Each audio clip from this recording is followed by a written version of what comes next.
হলো পিস্তল। বাবা কি বাবা, মহিলারা যায় পিস্তল সামনে দিয়ে, ছোট ছোট বাচ্চারা পিস্তল নিয়ে খেলা করে, চিল্লায়, বিভিন্ন পিস্তল বিভিন্ন ধরনের শব্দ হয়, দেখেন না, উ চু মু, মানে অ্যাম্বুলেন্স আসতেছে এরকম, পুলিশের গাড়ি আসতেছে এরকম শব্দ হয়, হয় না? এরকম পিস্তল মহিলার সামনে ধরতেছে এরকম, এর নাম হলো পিস্তল। বাবা জোরে বলেন কি বাবা? এরকম ভণ্ড আছে না নাই? ভণ্ড পীর যে ফিরাউন ডেকে বলে, হামান এদিকে আয়। হামান রে, দবিরা কি বলতেছে, আগামী 3 মাসের মধ্যে মূসা নামের একটা ছেলে জন্মগ্রহণ করবে, ওর কারণে রাজত্ব পাওয়ার ক্ষমতা থাকবে না, এটা তো মেনে নেওয়া যায় না। এইবার বল কি করা যায়? হামান ডেকে বলে, নেতা টেনশন নেবার কোনো কারণ নাই, মাইট ইজ রাইট, জরজার মূল্য তার পাওয়ার রাজত্ব ক্ষমতা আমাদের হাতে, আমরা যা বলবো মিশরের জনগণ তাই মানতে বাধ্য, তাই নাকি? বলে হ্যাঁ, কি করতে চাস? হামান ডেকে বলে, নেতা যত ছেলে সন্তান জন্মগ্রহণ করবে সবাইকে জবাই করে করে দুনিয়ার বুক থেকে বিদায় করে দেহ, তাহলে আপনার শত্রু মূসার জন্ম হবে না। এই কথা শোনার পরে ফিরাউন ডেকে বলে, হামান রে, আসলেই তোর মাথায় বুদ্ধি আছে, তবে শোন, ছেলেগুলোকে জবাই করবি, মেয়েগুলোকে জবাই করবি না, কারণ ছেলেদের মধ্যে আমার শত্রু আছে, মেয়েদের মধ্যে কোনো শত্রু নাই। তার মানে চোরে হলেও মানুষ ভালো, মোবাইল নিয়ে গেল, সিম কার্ড খুলে দিয়ে গেল, কথা বলেন ঠিক কি না? এবার সন্তান জবাই করা শুরু হয়ে গেল, ধরে আর জবাই করে, ছেলে সন্তান হইলেই ধরে আর জবাই করে। মূসা মাত্র কয়জন? আরো জোরে কন। আর জালেমেরা জবাই করে হাজার হাজার, এজন্য জালেমদের কাছে অপরাধ করে একজন, আর জালেমেরা সেই অপরাধের শাস্তি পুরো জাতির উপরে চাপায়া দেয়, কথা বলেন ঠিক কি না? এবার মূসার সঙ্গে জবাই করতে করতে বাজান গো আমার 3টা মাস অতিবাহিত হয়ে গেল। এইবার ভালো করে বোঝেন, 3টা বর্ণনা পাওয়া যায়, কেউ বলেছেন 20,000, কেউ বলেছেন 24,000, কেউ বলেছেন 80,000। এইবার দবিরা ডেকে বলে, না তা যদি বনি ইসরায়েল মায়ের বুক খালি কইরা হাজার হাজার সন্তান জবাই করেছেন, কিন্তু আপনার পথের কাটা মূসা এখনো মরে নাই, মরে নাই, মায়ের কোলে জীবিত আছে, সুস্থ আছে, কিন্তু কোথায় আছে, কোন বাড়িতে আছে, এইটা বলার ক্ষমতা আমার নাই। বলেন আল্লাহু আকবার।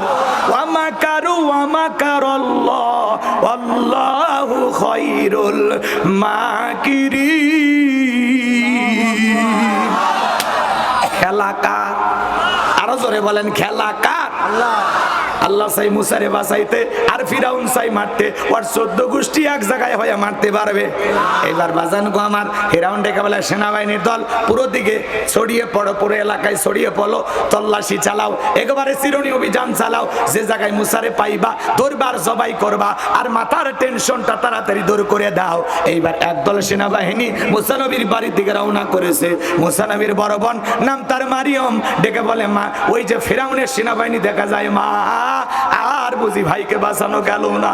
মুসা নবীর মা সন্তানকে কোলের মধ্যে নিয়ে এদিক সেদিক দৌড়ায়, কে যেন গাইবি আওয়াজ দেয়, বলে, মুসার মা, চুলার ভিতরে তোমার ছেলেটাকে ফেলাইয়া দাও, কথা দিলাম গো, তোমার ছেলেকে আবার তোমার কোলে ফেরাইয়া দেব। মুসা নবীর মা তাই করলেন, চুলার ভিতরে সন্তানটাকে ফেলে দিলেন। এইবার ফেরাউনের সেনাবাহিনী পুরো বাড়ি তল্লাশি চালাইয়া তন্ন তন্ন করে খুঁজলেন, উল্টা পাল্টা চতুর্দিকে খোঁজাখুঁজি করে গেল, একেবারে বাড়িটা তছনছ করে সবকিছু ফেলাইয়া দিয়া খুঁজতে খুঁজতে খুঁজতে ও সন্তানটাকে খুঁজে পেল না। ওরা যখন চলে গেল, মুসা নবীর মা চুলার ভিতরে তাকায় দেখে মুসা নবী চুলার ভিতরে পড়ে মুস্কি মুস্কি হাসে। সন্তানটাকে কোলের মধ্যে তুলেন, গালে মুখে চুমা খায়, আবারও কে যেন এলহামের মাধ্যমে আওয়াজ দেয়, বলে, মুসার মা, কতদিন জালেমদের ভয়ে সন্তানটাকে লুকিয়ে রাখবা, সিন্ধুক একটা বানায়া দরিয়ার বুকে ভাসায়া দাও, কথা দিলাম গো, আবারও তোমার সন্তানটাকে তোমার কোলে ফেরাইয়া দেব। মুসা নবীর মা টেনশনে পড়ে গেল, সিন্ধুক পাবে কোথায়? সকালবেলা কে যেন ডেকে বলে, মিস্ত্রি লাগবে মা, আমি একজন মিস্ত্রি। মুসা নবীর মা ডেকে বলে, এদিকে আসো, মিস্ত্রি তুমি কি বানাইতে পারো? মিস্ত্রি বলে, মা, আপনি যদি মনে করেন এমন একটা সিন্ধুক আপনার দরকার, যে সিন্ধুকের ভেতরে সন্তানটাকে তুলে দরিয়ার বুকে ভাসায়া দেবেন, আপনি চাইলে আমি এরকম সিন্ধুক বানাই দিতে পারি, তাই নাকি? বলে, হ্যাঁ। এইবার বাজান গো আমার মিস্ত্রিকে ডেকে বলে, বাবা, এরকম একটা সিন্ধুক আমার দরকার, তুমি তো আমার মনের কথা বলেছো। মিস্ত্রি বলে, মা, যন্ত্রপাতি আছে, ধার দেবার জন্য পানি লাগতে পারে, আবার না হলে চলবে, একটু ভিতর থেকে পানি নিয়ে আসেন। মুসা নবীর মা ভিতর ভিতর থেকে পানি নিয়ে এসে দেখে মিস্ত্রি সুন্দর একটা সিন্দুক বানাইয়া দাঁড়িয়ে আছে। সিন্দুকটা হাতের মধ্যে দিলেন, দিয়া মিস্ত্রি শুধু যায়, পিছন থেকে আওয়াজ দেয় বলে, মিস্ত্রি লোহার পয়সা কিনিবা না, কাঠের পয়সা কিনিবা না, তোমার পারিশ্রমিকের দামটা কিনিবা না। মিস্ত্রি বলে, মা যারা বিপদে পড়ে আমি তাদের উপকার করি, বিনিময়ে টাকা পয়সা গ্রহণ করি না। মুসা নবীর মা ডেকে বলে, মিস্ত্রি এই বিপদের দিনে এত বড় উপকার করলা, লোহার পয়সাও নিবা না, কাঠের পয়সাও নিবা না, তোমার পারিশ্রমিকের দামটাও নিলা না, অন্তত তোমার নামটা বলে যাও, মাঝে মাঝে তোমার কথা মনে হলে আল্লাহর কাছে তোমার জন্য দোয়া করব। মিস্ত্রি বলে, মা আমি দুনিয়ার কোনো সাধারণ মিস্ত্রি না, আমি আল্লাহর ফেরেশতা, আমার নাম হলো জিবরাইল।